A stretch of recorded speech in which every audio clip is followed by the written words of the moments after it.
Salut à tous, j'espère que vous allez très bien. Aujourd'hui, on se retrouve pour la dernière mise à jour de Home Assistant de l'année 2024.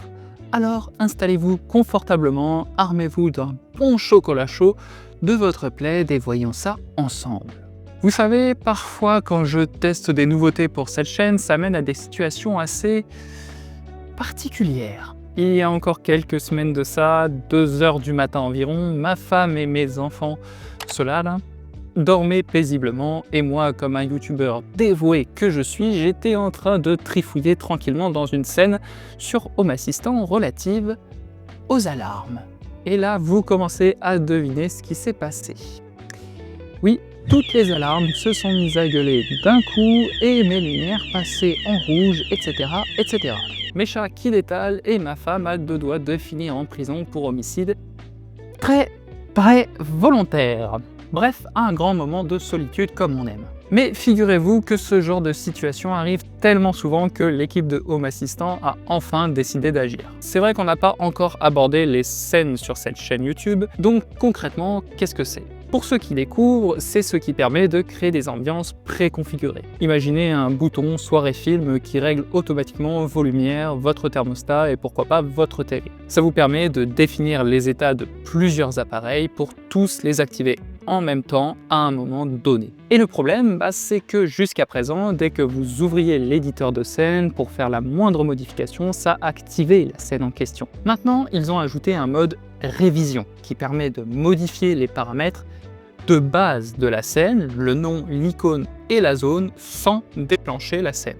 Et un autre mode live pour activer la scène et modifier les états des appareils. Et je dois vous avouer que je suis très mitigé.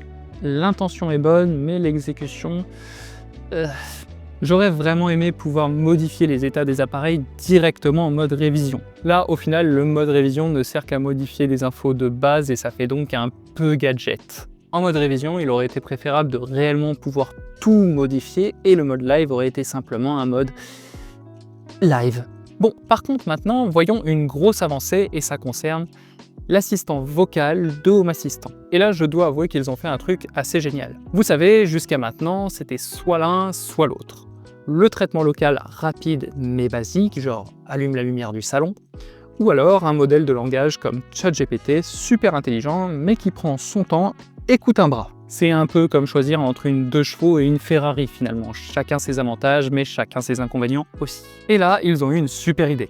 Pourquoi pas fusionner les deux? Et c'est comme ça qu'ils ont créé un système hybride vraiment intelligent. Désormais, vous donnez votre commande vocale, le système vérifie d'abord s'il peut la traiter localement, ce qui prend une fraction de seconde. Si c'est effectivement quelque chose qu'il peut traiter localement, il le fait. Mais si vous demandez quelque chose de plus complexe, du style qui est le super YouTuber Homation qui a peut-être un peu la grosse tête, là il bascule automatiquement vers l'intelligence artificielle. C'est exactement comme avoir une 2 chevaux qui se transforme en Ferrari quand vous en avez besoin finalement. Économique quand il n'y a pas besoin de plus, puissant quand ça devient nécessaire. Et d'ailleurs, en parlant de rapidité, ils ont complètement revu le moteur ASIL.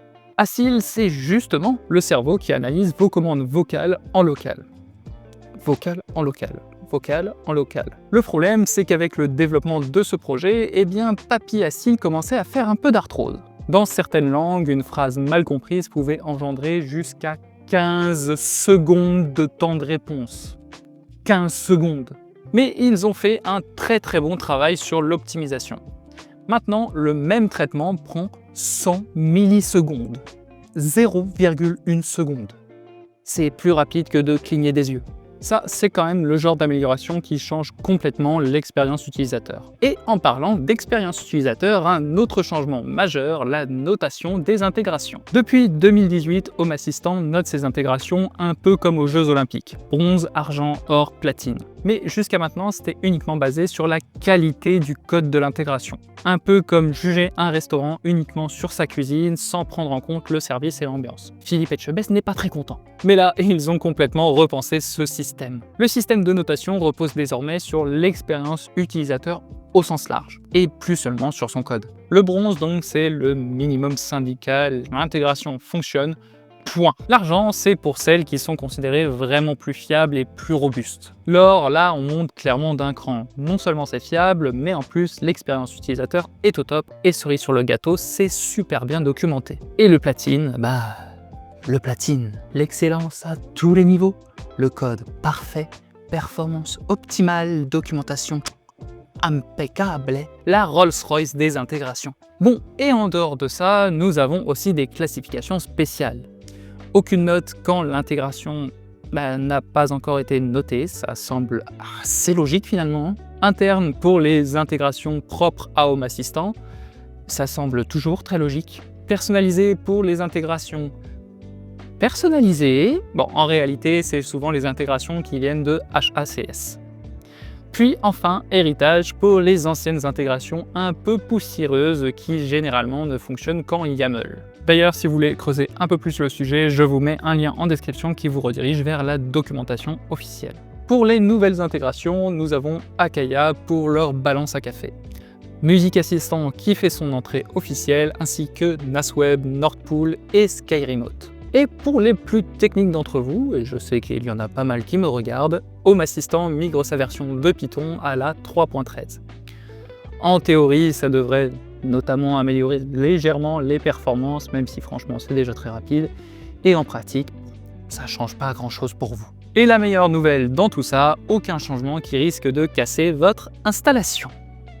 Je sais que certains d'entre vous ont déjà vécu des mises à jour, disons, mouvementées, mais celle-ci devrait être tranquille. Et si vous découvrez la chaîne avec cette vidéo, n'hésitez pas à vous abonner, à lâcher un petit like si la vidéo vous a été utile, et surtout dites-moi en commentaire ce que vous avez pensé de ces nouveautés. Est-ce que vous avez déjà utilisé les scènes? Est-ce que vous avez déjà tenté d'utiliser l'assistant vocal de Home Assistant? Bref, dites-moi tout ça. En attendant, on se retrouve très vite pour une nouvelle vidéo. D'ici là, prenez soin de vous. Ciao!